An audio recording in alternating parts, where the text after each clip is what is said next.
In the early 2000s, Argentina's economy collapsed. A lot of factories shut down almost overnight. But what makes this story different is that the workers didn't just walk away. They stayed inside the factories, restarted production, and tried to keep their jobs alive without the owners. Now, they weren't prepared for this. They had to work out how to do everything themselves, how to manage accounts, source materials, pay each other, and find buyers. None of that was guaranteed to work. They were learning as they went. That's the part that I'm interested in. Not just the idea of worker ownership in theory, but what actually happens when people are forced to take control before they have protection, before they have power or permission. The situation they were responding to was brutal. People turned up to work realizing their wages had been stopped, the owners had gone, and the machines were starting to disappear. What that usually meant was asset stripping. The owners were selling off equipment, and if the workers allowed that to continue, they would never get the wages that they were owed. They had a decision to make because for the workers, this was a life or death situation. People across the country were starving. They had rent to pay, children to feed, and in many cases, no savings at all. If they walk away, they lose everything.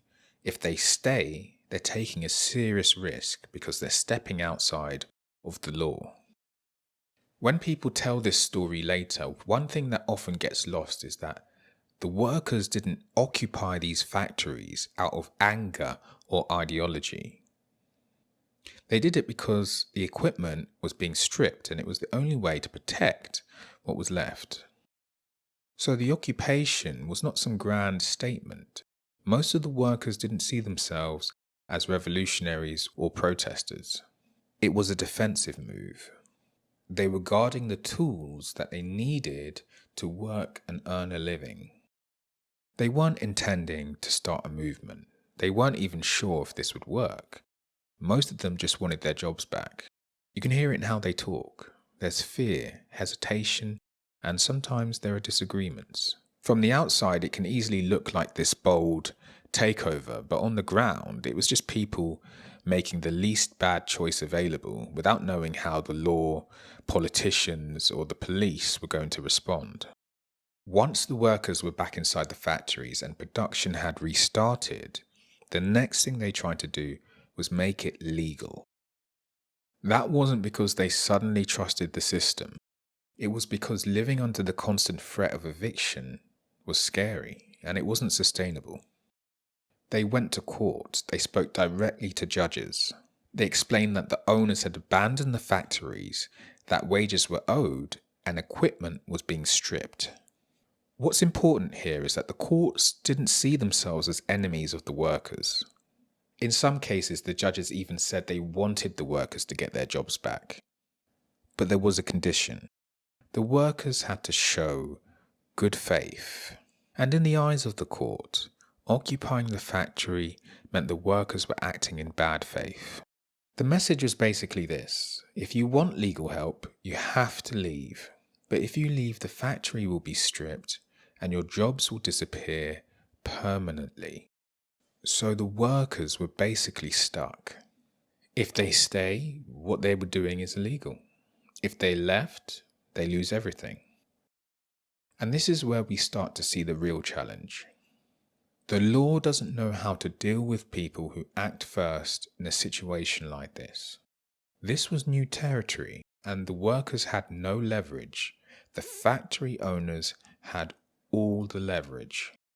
What the workers were doing wasn't necessarily morally wrong, but at this stage, the law wasn't able to help them. Instead of resolving the situation, legality created more pressure.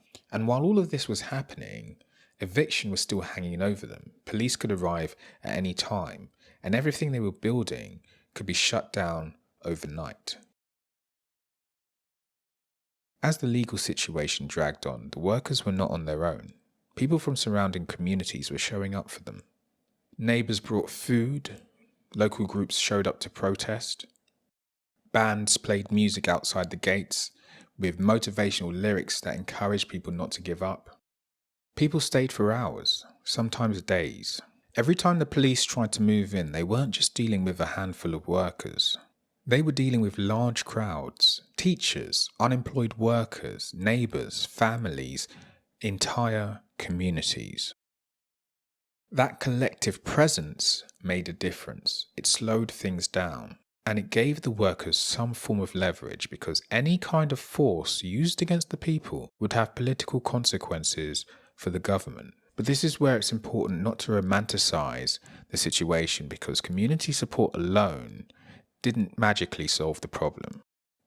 When police were ordered to evict workers and secure factories, they still had weapons. They still used tear gas and they still had legal immunity.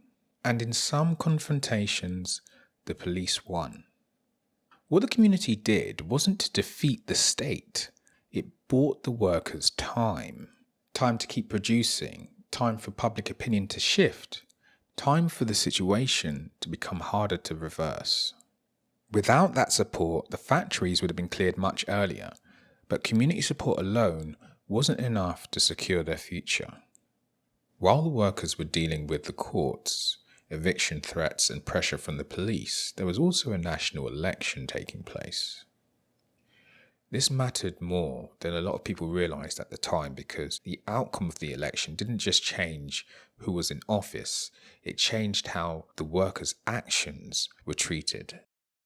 Under one political climate, factory workers' actions were seen as a problem to be shut down. Under another, they became much harder to evict and in some cases were eventually legalized. What's important here is the order of events. The workers didn't wait for a friendly government. They acted first because they had no choice. But once they had acted, the factories were running, the workers were organized, communities were involved. Politics suddenly mattered a lot. This is where the idea of completely opting out of politics starts to get tricky. Because whether people voted or not, whether people trusted politicians or not, political decisions were still shaping what was possible.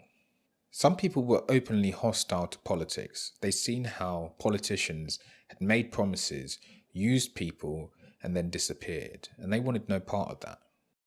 That reaction is entirely understandable, but if the political outcome had gone the other way, the entire movement could have been crushed. The point here is not that politics saved the workers, and it isn't that the workers should have waited for permission. It's that their actions created something worth protecting, and politics determined whether it survived. When you look at the whole sequence together, you begin to see a pattern. The workers didn't start with any power. They didn't have permission, let alone legitimacy. They acted because they had to, and it was only after taking action that their leverage started to build. They were working while occupying the factories, and that created income. Being forced to manage themselves created organization. That organization created coordination, not just between the workers, but with the wider community. Community support bought them time. And during that time, political shifts determined whether any of this would last. None of these things worked on their own. Each one depended on the others, and they arrived in a specific order. This is why it's short-sighted to talk about alternatives as if they can exist fully outside of society. And it's equally short-sighted to think that real change can come only from policy. What actually mattered was sequencing. Action first, leverage second, legitimacy later.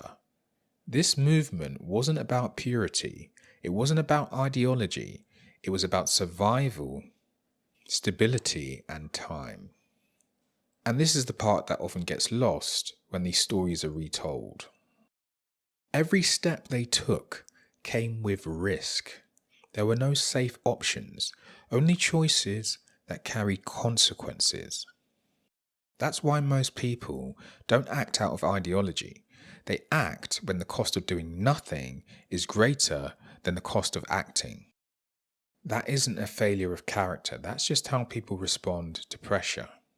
It's a reminder that real change usually starts under pressure, without permission, and stabilizes itself later, if it survives long enough.